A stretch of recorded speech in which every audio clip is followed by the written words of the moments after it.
Friends, 6th class. आज मैं आपको विशेषण पढ़ाने जा रही हूँ। ये हम पहले पढ़ चुके हैं, लेकिन बुक से नहीं पढ़ा था, सिर्फ ऐसे ही मैंने ब्लैक बोर्ड पर आपको पढ़ाया था, समझाया था। ठीक है, तो अब आज हम बुक से पढ़ेंगे विशेषण। तो संज्ञा और सर्वनाम पढ़ने के बाद विशेषण आपको समझ में आ जाएगा। विशेषण किसे कहते हैं, पहले हम इसकी परिभाषा देखेंगे। विशेषण किसे कहते हैं? संज्ञा अथवा सर्वनाम की विशेषता बताने वाले शब्द विशेषण कहलाते हैं। क्या है विशेषण? संज्ञा अथवा सर्वनाम की विशेषता बताने वाले शब्द विशेषण कहलाते हैं। जैसे ऊपर एग्जाम्पल दिया हुआ है, हरी हरी मिर्च खाऊं, है ना।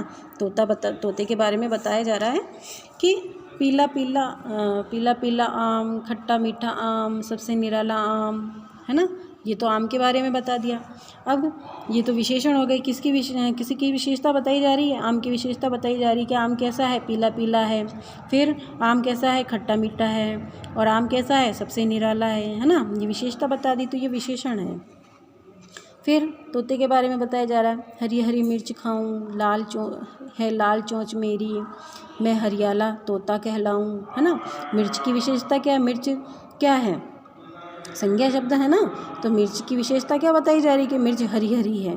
फिर चोंच के बारे में बताया, भाई चोंच कैसी है, लाल चोंच है। फिर तोते के बारे में बताया जा रहा है कि तोता कैसा है, हरियाला तोता है। मतलब विशेषता बताई जा रही है, इनके विशेषण बताए जा रहे हैं, तो ये इनके विशेषण हो गए। ठीक है, चलिए अब विशेषण के भेद। विशेषण के 4 भेद होते हैं। कौन कौन से? गुणवाचक विशेषण, संख्यावाचक विशेषण, परिमाणवाचक विशेषण, सार्वनामिक या संकेतवाचक विशेषण। समझ में आया? सबसे पहले हम पढ़ेंगे गुणवाचक विशेषण। गुणवाचक विशेषण किसे कहते हैं? देखिए, जो शब्द किसी संज्ञा या सर्वनाम शब्द के गुण दोष आदि का बोध कराते हैं। जो शब्द किसी संज्ञा या सर्वनाम शब्द के गुण या दोष आदि का बोध कराता है, उन्हें गुणवाचक विशेषण कहते हैं। जैसे गुण दोष में हम ले सकते हैं अच्छा, बुरा, उदार, आलसी, दयालु, है ना, धार्मिक, सच्चा। ठीक है, फिर आकार भी इसी के अंदर आ जाएंगे, गुण दोष में ही। आकार बताया जा रहा है किसी का, छोटा बड़ा, गोल लंबा, है ना। फिर रंग बताया जाए, काला पीला सफ़ेद, है ना, सुनहरा, कैसा भी। स्वाद बताया जा रहा है, खट्टा मीठा, तो ये भी किस में आएगा? गुणवाचक विशेषण में आएगा। स्थान बताया जा रहा है, ग्रामीण, ऊंचा नीचा, भीतरी, है ना। और दोष बताया जा रहा है, झूठा, पापी, दुष्ट, तो ये सब किस में आएंगे? गुणवाचक विशेषण में ही आएंगे।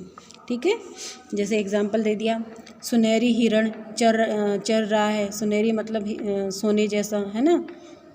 यह एक प्राचीन मंदिर है, तो ये मंदिर की विशेषता बताई जा रही है कि भाई हमारा मंदिर कैसा है, प्राचीन है।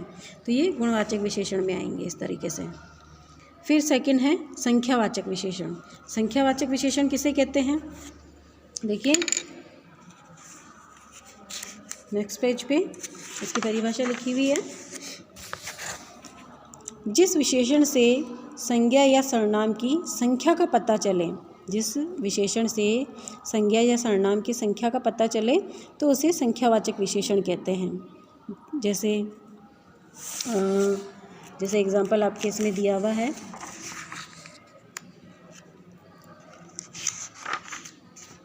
जैसे मेज पर 4 गुलदस्ते रखे हैं, है ना। समझ में आ गया? संख्या आ गई, भाई गुलदस्ते कितने हैं? 4 हैं। वहाँ अनेक लोग खड़े थे। अब यहाँ पर लोग बता दिए कितने लोग खड़े हैं, भाई अनेक सारे लोग खड़े हैं। तो अब इस संख्यावाचक विशेषण के भी उपभेद हैं।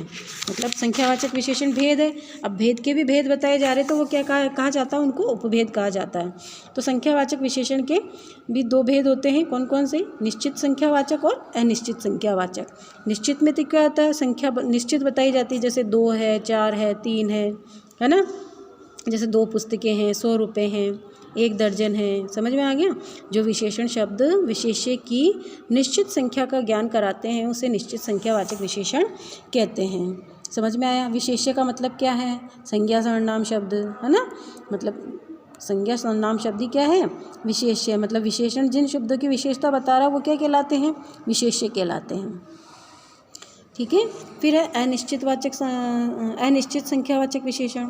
इसमें क्या है, जो विशेषण शब्द विशेष्य की संख्या संबंधी विशेषता का निश्चित ज्ञान नहीं कराते, मतलब अब इसमें संख्या निश्चित नहीं आती है, जैसे कि लिखा हुआ हैगा कुछ चित्र, अनेक लोग, है ना। अब कुछ में, अनेक में हमें थोड़ा पता भाई संख्या कितनी है इनकी, अनिश्चित है ना संख्या, तो वहाँ पर कौन सा विशेषण होगा, अनिश्चित संख्यावाचक विशेषण होगा। ठीक है। फिर नेक्स्ट है परिमाणवाचक विशेषण। परिमाणवाचक विशेषण किसे कहते हैं, जो विशेषण शब्द विशेष्य की परिमाण संबंधी विशेषता बताए, मतलब नाप तोल वाला, है ना, नाप तोल की विशेषता बताता है, उसे परिमाणवाचक विशेषण कहते हैं। जैसे 5 किलो चावल रखे हैं, या थाली में थोड़ा आटा रखा है ना। परिमाण बताया जा रहा है, नाप बताया जा रहा है, तोल बताया जा रहा है, भाई ये चीज़ कितनी है ना। तो उसे हम क्या कहते हैं, परिमाणवाचक विशेषण कहते हैं। समझ में आ गया। अब परिमाणवाचक विशेषण के भी दो भेद बताएं, निश्चित परिमाणवाचक और अनिश्चित परिमाणवाचक। निश्चित परिमाणवाचक विशेषण क्या है, जो विशेषण शब्द विशेष्य की परिमाण संबंधी विशेषता को निश्चित जानकारी देता है, प्रदान करता है, तो वो निश्चित परिमाणवाचक विशेषण कहलाते हैं। जैसे 5 किलो, अब इसमें निश्चित संख्या लिखी हुई आएगी, भाई 5 किलो है, 3 किलो है, 2 किलो है ना। लीटर में आ रहा है तो 2 लीटर है, 3 लीटर है।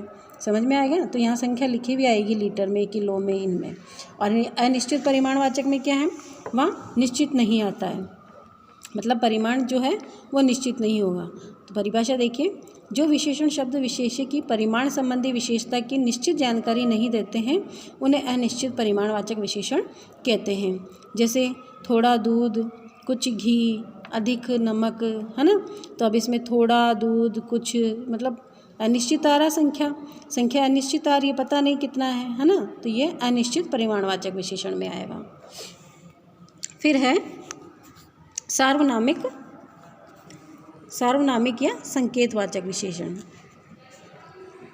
अब ये किसे कहते हैं, जब सर्वनाम विशेषण के रूप में प्रयोग करते हैं, जब सर्वनाम विशेषण के रूप में प्रयोग करते हैं तो वह सार्वनामिक विशेषण कहलाते हैं। जैसे उस बस्ते को उठा लो, अब ये सर्वनाम शब्द है ना वस्तु, तब उसको, उस शब्द को विशेषण के रूप में बताया जा रहा है, मतलब पुस्तक कौन सी, उस पुस्तक को, है ना। तो ये क्या कहलाएगा, सार्वनामिक या संकेतवाचक, मतलब संख्या संकेत करके बताया जा रहा है ना। सर्वनाम शब्द है, इसलिए इसको क्या कहते हैं, सार्वनामिक विशेषण कहते हैं। समझ में आ गया। वह बस्ता नमन का है, इशारा करके, संकेत करके बताया भाई वह बस्ता किसका है, नमन का है, लेकिन वह सर्वनाम शब्द है, इसलिए इसका नाम भी क्या रख दिया, सार्वनामिक विशेषण। समझ में आ गया।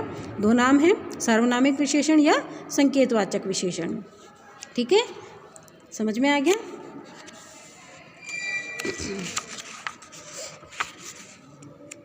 चलिए, आज के लिए बस इतना ही बहुत है। ये भेद हो गए आपके कंप्लीट। इसके बाद हम इसके आगे का कल पढ़ेंगे। Okay, thank you, bye bye.